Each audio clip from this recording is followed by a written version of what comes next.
I was sitting at home. I was just sitting at home thinking that I haven't done enough videos today, and I kind of realized that, like, you know what? We haven't talked about Dickers in a while. Why don't we look at what Dickers is doing? And I checked his channel out, and he is talking about Nintendo. So this is right in my wheelhouse. This is the kind of content I like covering from Dickers because there's so many things to talk about when it comes to this guy, like how he doesn't know anything about tech, how fat he is, like the way he treats his family. Like people talk about the personal drama stuff all the time, and that's obviously perfectly justified. But here on the Harmon Smith Show, we exclusively talk about Nintendo and people who hate them. So let's take a look at what Dickers is going to say. Robust urban style men. Robust urban style men. Robust Not funny. and pungent Not funny. smelling men. Robust bird breasts. Not I just wanted some sauce on those zingers. All right, ladies and gentlemen, you know the drill. A couple shameless plugs. I stream almost on a nightly basis on Yeah, you stream to a horde of bots and people who are making fun of you, okay? You get DSP numbers, okay? You are a nobody. You are the most worthless streamer on the face of the planet. You spend 12 hours a night watching DSP clips while high out of your mind. It is downright impossible to watch your show. It's actually the reason why I don't cover the live shows or like watch it myself, even when he's talking about me, because it's so unfathomably boring. Like, imagine a YouTuber who once had 1 million subs on his channel talking about you, and then you being so bored by his persona and like what he's saying that you can't even like sit through it. Imagine how insane it has to be for someone to be making fun of you and for you to sit there just going like, this is like, I have no idea what this guy is talking about. I didn't watch it because it was too boring. Like I was so bored that I genuinely have no idea what he said.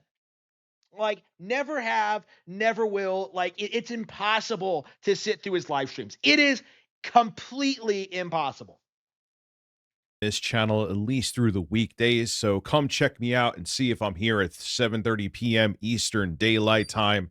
7:30 p.m. Let's see if I could say that without tripping over my words on this channel nightly. So subscribe to Review Tech. Don't subscribe. Subscribe to my channel instead. So subscribe to Rich tomorrow for more live to Harmon streams, gaming content, and coming soon. Some shorts here. Also, what gaming content? Like, do you mean like watching DSP clips? Because like you don't talk about games. I've never seen you play a game.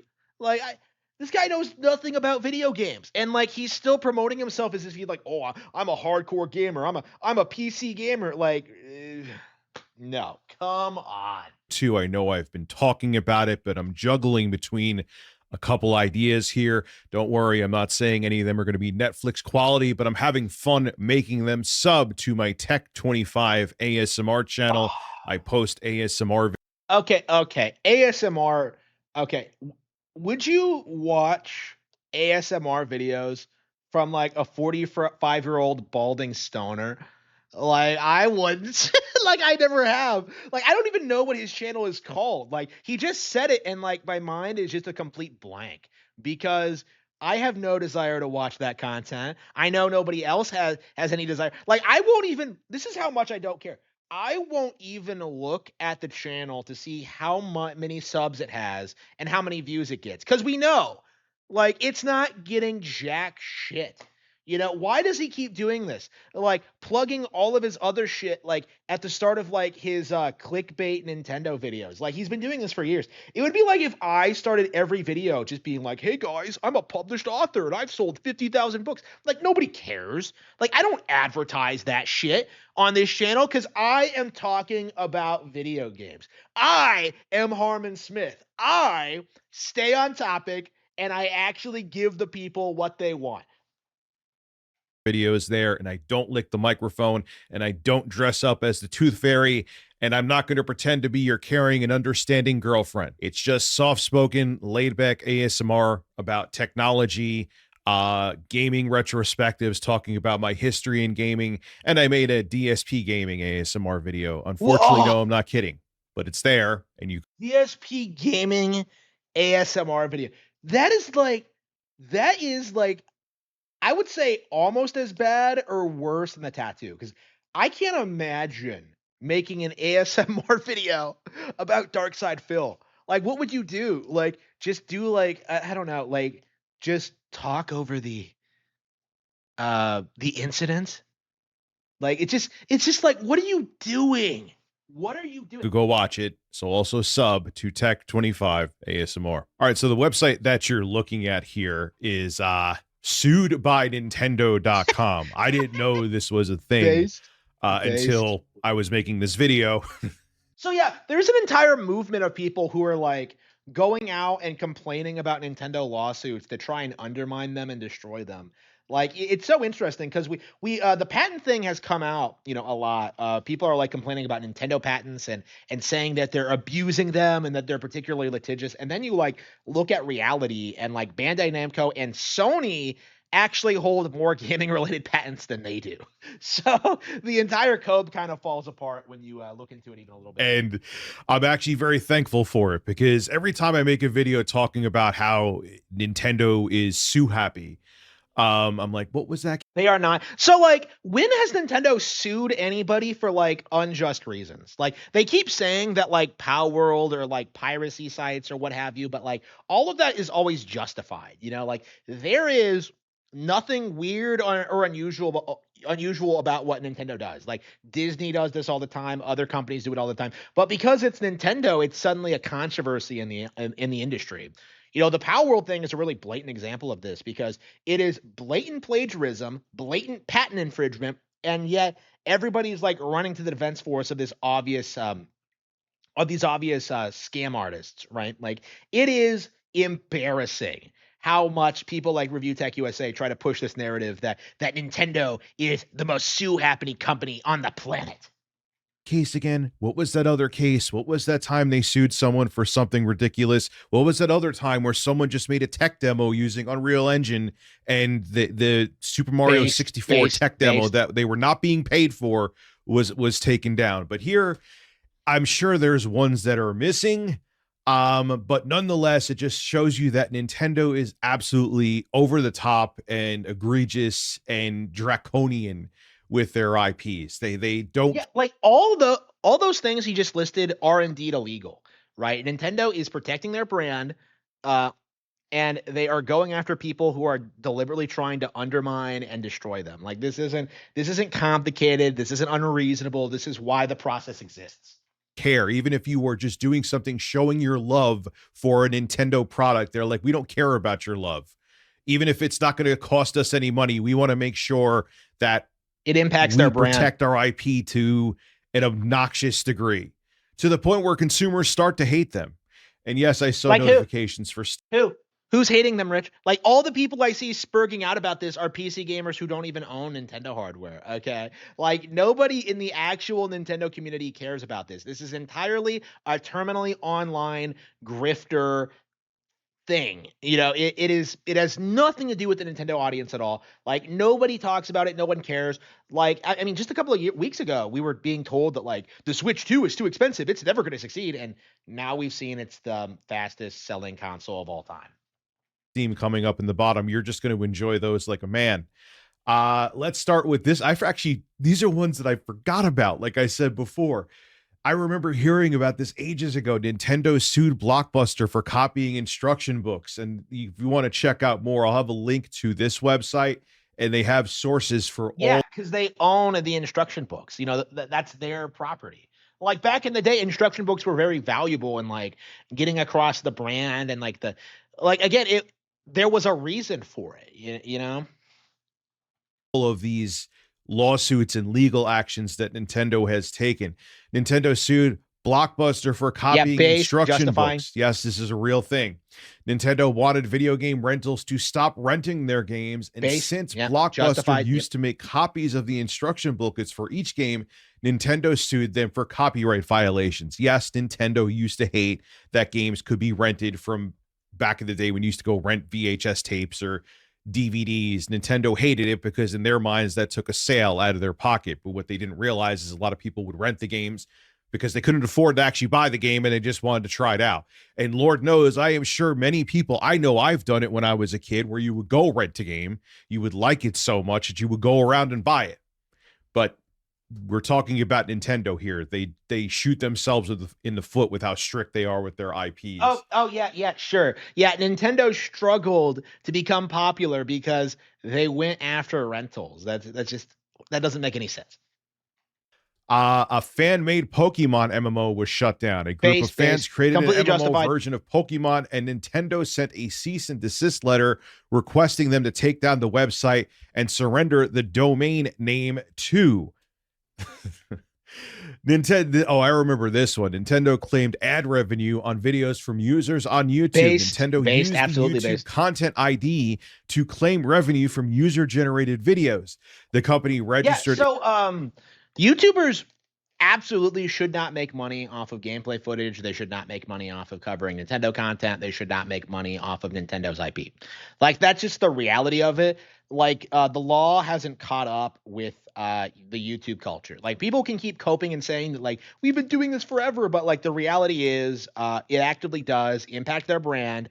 It negatively impacts them, and it is becoming a big problem, especially when you have like dipshits like this who like constantly advocate for emulators and the likes of that. You know, I know so many like major streamers like Max Dude who like saw the trailer for Bayonetta 3 and like immediately started spurging out about how like, oh, I can't wait to emulate this and make it run better than it would on a Switch. Like, you know, YouTubers absolutely need to get taken down for shit like that. Like, absolutely. It's copyright content on the system in order to include or claim money from video ads. So yeah, I remember there were ages when I used to do my news stories with gameplay. I had to stop using Nintendo footage, even though I didn't use any audio, even though it was just gameplay, and even though, yeah, even at that time in 2013, using gameplay footage. Actually, there's a lot of commentary channels that even weren't gaming channels that would use gameplay footage. It was a fairly normal thing back then, but Nintendo was like, yeah, you could do that, but don't use any of our gameplay footage, even though it doesn't cost us any. Like, you're showing gameplay, talking about probably during that era a completely different topic, but Nintendo's like, no, we want all the money from everything, even if it's a legal gray area if we should get it or not. At best, it's not a gray area. You shouldn't make money off of Nintendo's property. That's simple. My go-to examples right here. There was a remake of Metroid 2 called Another Metroid 2 Remake. So yeah. So another Metroid 2 remake, when that came out, that took attention away from the actual Metroid 2 remake that came out the same year. So for a long time, people were seething about it and trying to tell you to steer you away from the official release and into to this fan-made thing. So this is like actually a really golden example as to why this shit should not be allowed, because it actively undermined the success of Samus Returns. It actively crippled the hype for it, and it really put a kneecap on what should have been a glorious return to 2D Metroid, right? Samus Returns is what gave us Dread. So the simple fact of the matter is that like these games were disrespected that badly. It really needs to be called out. It absolutely deserved to be taken down, and I wish anybody who shilled for it got in trouble for it. But anyway, you are kind of sounds like ASMR. Anyway, a fan made a remake of M2 got removed with takedowns by Nintendo, and every website that hosted the ROM received DMCA takedown notices. This one's an interesting one. This is why I'm glad this site exists, right? So Switch Online, I remember making a parody video about this because the Switch Online, the launch was absolutely abysmal. Essentially, oh yeah, sure, it was abysmal. Oh, they gave us a drip feed of some of the all-time greatest games. Oh, it was so bad. Like, what are you talking about? Nintendo Switch Online was awesome from day one. And just the giant cope from these people, like, oh, I can just emulate that. Like, no, you can't. That's illegal. Like, again, they're like, it's like an apples to origins comparison. Like, oh, if I just download these games off the internet illegally, it's better than the official service. Like, but you can't do that though. It's illegal. Like, this isn't a complicated topic, Rich.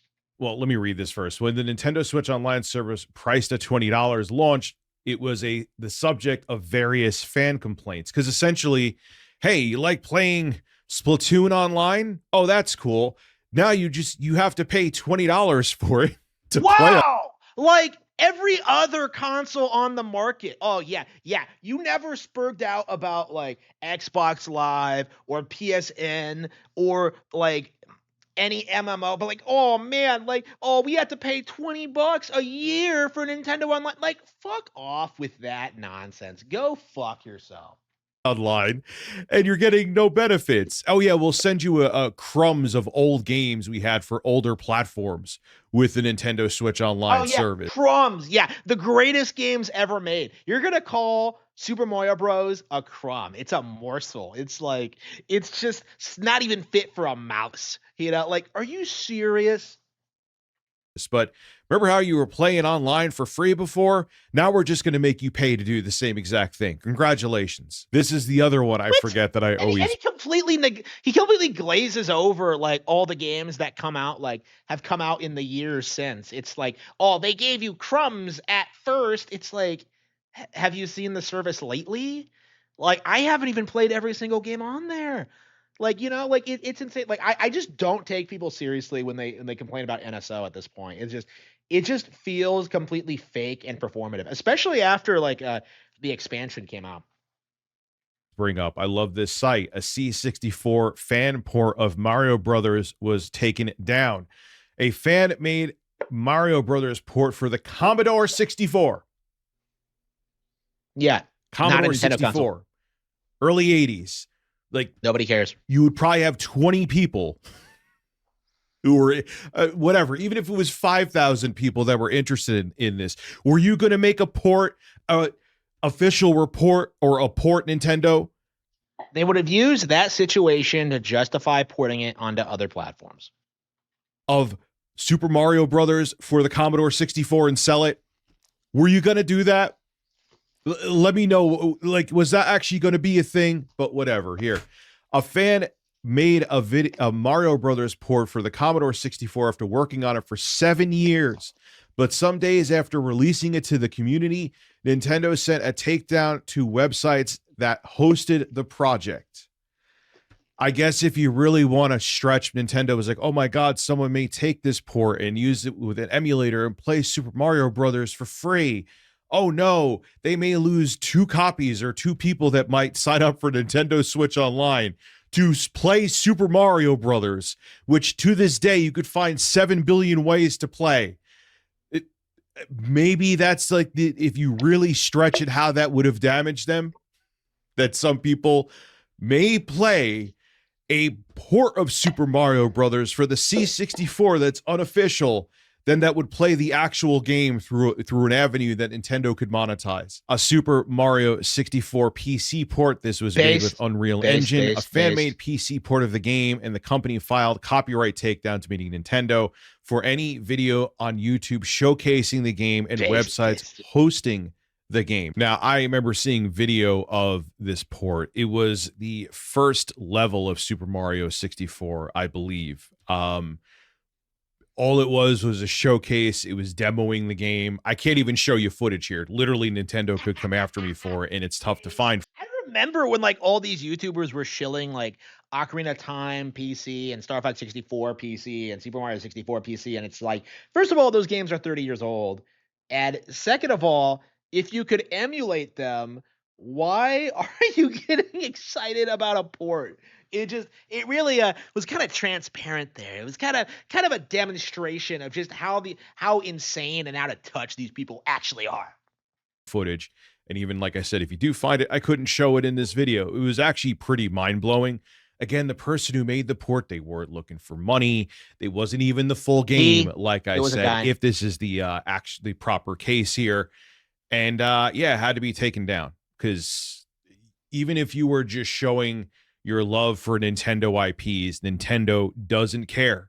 And it is proven time and time again. I know there's been more recent events here.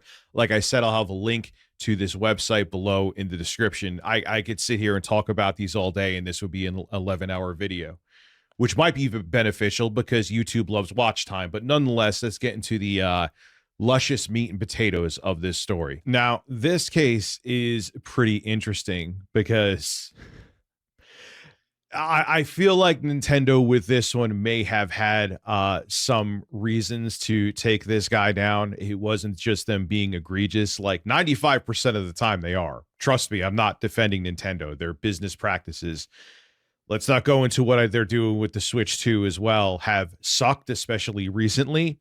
And they've always sucked with how absolutely ridiculous they are with their IPs. But nonetheless, this comes from yahoo.com. I always have the links below in the description. I'm going to read this to you. Then we will discuss. A streamer who found himself in the legal crosshairs of Nintendo has been ordered to pay $17,500 in damages to the company. Nintendo sued Jesse Every Game Guru. Okay, I actually made a video about this. Absolutely huge W for Nintendo. Stuck it to the emulators, stuck it to the pirates, stuck it to the PC gamers, stuck it to the stream community. This is this is like a really good example, actually, of like when Nintendo gets a massive W in court, people immediately start moving on to the next thing. Like nobody's talking about this. Everyone's like trying to pretend that the Power World patent getting re-examined is somehow gonna like screw them over. It is not. This is really, really interesting. Seeing someone like Rich try and sweep up this very black and white situation, because this guy was a pirate. He was pirating games a couple of weeks before release, streaming them, and Nintendo asked him numerous times to stop. And he thought that he could get away with it, and now he has to pay them $17,000. Keegan in 2024. I think I remember Moist Critical actually covering this about a year ago. You watch Moist Critical, accusing him of live streaming pirated games. Okay. That is like the cringiest thing he said tonight, is that he watches Moist Critical. Like he is the kind of person who unironically watches that grease ball.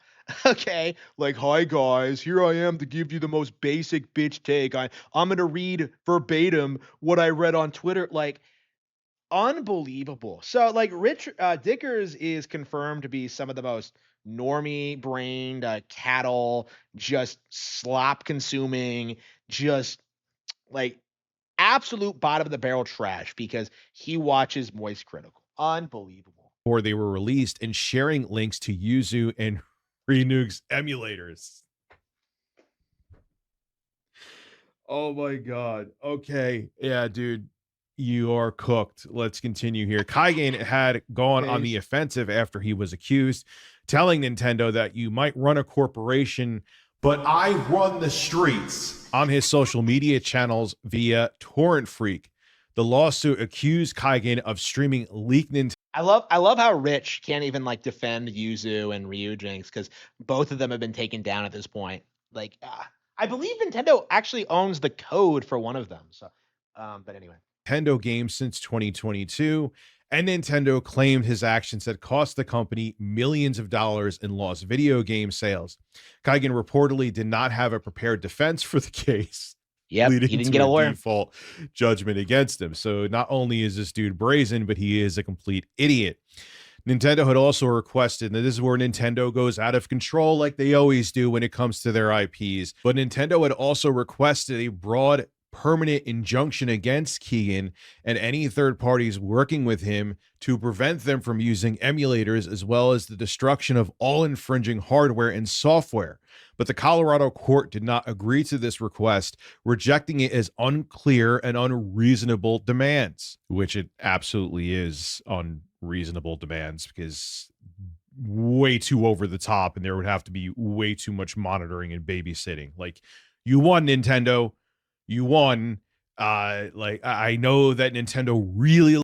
Yeah, but like the entire cope right now, like the entire like core of the PC master race right now is this idea that like we can just emulate everything that comes out on Nintendo consoles. So like taking out these illegal emulators is very, very important in the long term of Nintendo, because right now the primary reason why more people aren't excited about Nintendo is that they genuinely believe that like games like Duskbloods or Bayonetta 2 are going to someday come to PC, and that just isn't going to happen.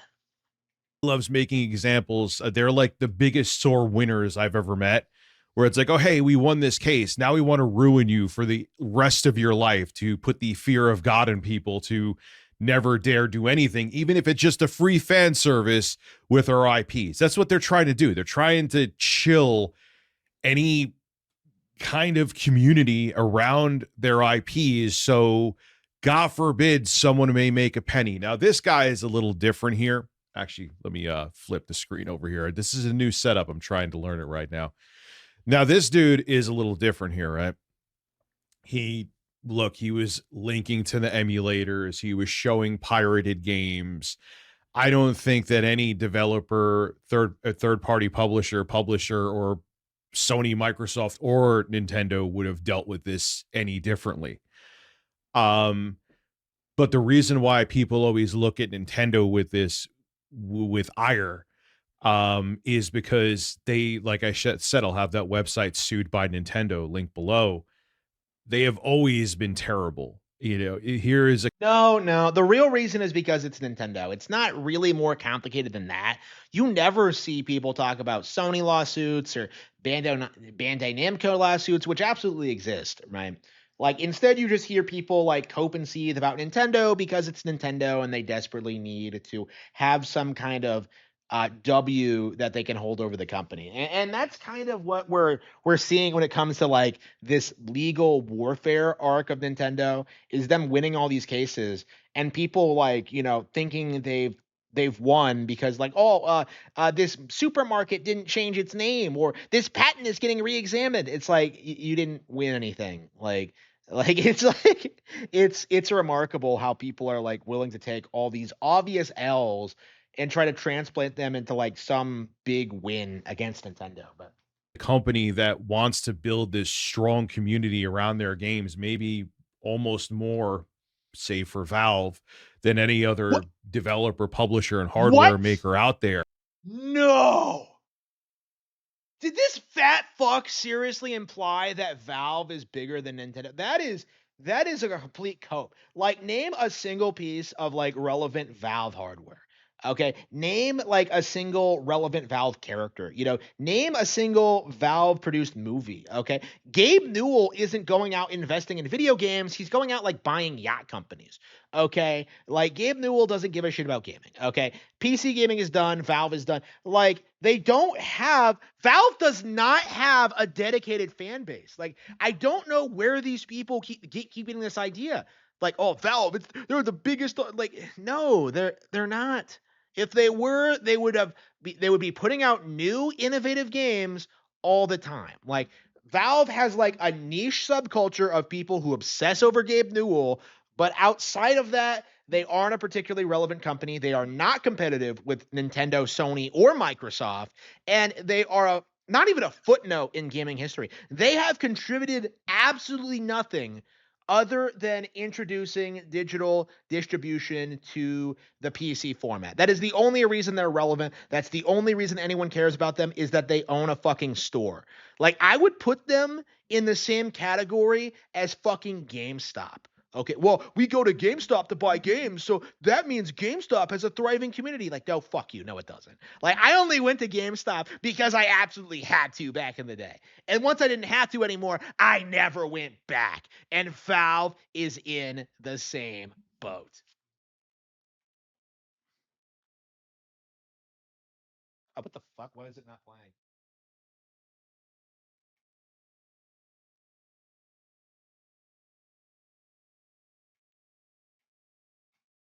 Damn it. Like, did hang on. My internet go out?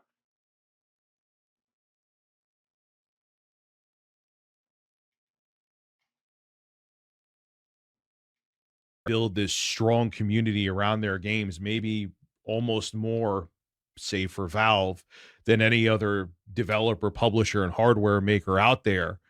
And at the same time, they're like literally torturing their own consumers. Now, this guy was an idiot. Pirates are not consumers. You're talking about like people who make fan movies. You're talking about like people who like make money off their products. You're talking about people like this who like stream their pirated games. Like, these people are not consumers. That's very self-evident by looking at these lawsuits. Okay, all around, I run the streets. live streaming pirated games, telling people how to play the pirated games with the emulators. There's no one on the planet that would have been okay with that. And it's like, dude, he knew. How do you not know? Obviously, he's sitting there rebelling against Nintendo, so he's terminally online, this guy. Obviously, he Oh man, look knew at him here, what the Rich. repercussions could be. And then you're doing this like you're fighting against a man, and then you have a court case, and then he didn't come prepared at all. Okay. But, this, like I said, is a weird case because of how this guy reacted, how brazen he was, and how unprepared he was for the legal consequences. But again, as you see with that permanent injunction that Nintendo wanted to place against him, they always take it a step too far. They always go a step too far. They're always too overprotective. I look Counter-Strike. I always bring this. This is my go-to example from over a decade ago, but it's true. Counter-Strike was birthed as a mod. Like they used the engine that Half-Life was built on, and they're like, you know what, we could do something with this, and they did. And they made Counter-Strike, and now look how big Counter-Strike is now. Nobody cares. Skins and all, unfortunately. So I am sure whether Nintendo realizes it or not, because their intellectual property mindset is stuck in like the 80s at best, that they probably missed out on multi-billion-dollar ideas because they rather suppress people who love their products than actually work with them. Again, this guy, you you can't take ideas from your fans. Like there are like legal reasons for that. Like Valve does it because they don't really have any real talent and they don't have anything to lose. But Nintendo is building up a very specific brand. They have a very specific identity. They want to do specific things. They don't need fans to make the games for them. And this is like the reality behind PC gaming is that like everything everyone gets excited about is just like they're all just mods. They're all just knockoffs of something else. They aren't original content the way that Nintendo games are. was really pushing piracy, so it's different. But 9 times out of 10, Nintendo is in the wrong when it comes to these IP cases. Oh yeah, how many of those lawsuits And did they lose, Rich? yeah, this wasn't an example of one, but if you check out that website I show below, you'll see how awful Nintendo has been throughout the years. This is Rich Tomorrow. Make sure you subscribe. Wow, I can't believe he made this video before the Pal World thing. He didn't even end up talking about it. Okay. Oh, oops. Yeah, I'm gonna have to. Okay. Yeah. Yeah, I changed my setup, and I don't have it a a full face voice, a full video feed set up. So anyway, okay. So what did I think of this? It was Rich being a tryhard. It's Rich sitting there like trying to grift off of Nintendo hate, trying to tell you that they're a sue happy company that goes after people for no reason. And the example he uses to cite this is a situation in which he straight up admits the guy deserved to get legally fucked. Like that. Yeah, way to prove your point, Rich. Like you really showed us there with that one. Like you really got your point across with that hot take. Like Nintendo is wrong 99% of the time except this one time that's so transparent that I can't even damage control it. Like that was the entire video. Like, Nintendo sues people for no reason, and yet all of these reasons were justified. They won most of these cases. They're going to win a lot more cases in the future. And it's just, to me, I think this demonstrates like the mindset that like people have when it comes to Nintendo is that like they're so anxious to see them fail that they're getting hypercritical of like perfectly normal business behaviors. Protecting your brand is not a bad thing. Protecting your property is not a bad thing. Going after people who are like infringing on your property, IP, is not a bad thing. And yet you constantly see people like this say otherwise. You're seeing people now saying that like video game mechanics can't be patented, even if they have ties to specific franchises and how they're supposed to operate and all that.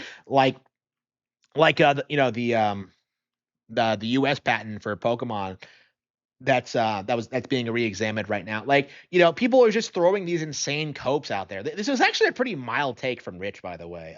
I've seen way worse, like accusing Nintendo of being like, a legal firm rather than a game company, which, is retarded considering that developers and lawyers are completely different groups of people. But like, yeah, you're not having Shigeru Miyamoto go to court and not work on new projects. That's not how it happens. So like, it's interesting to see like Rich's take on this because, like I said, this is the most vanilla, basic bitch, like boneheaded take he possibly could have made because it's just him trying to grift. There's no like insight, there's no knowledge. Like this guy has like what, 15 years on YouTube at this point.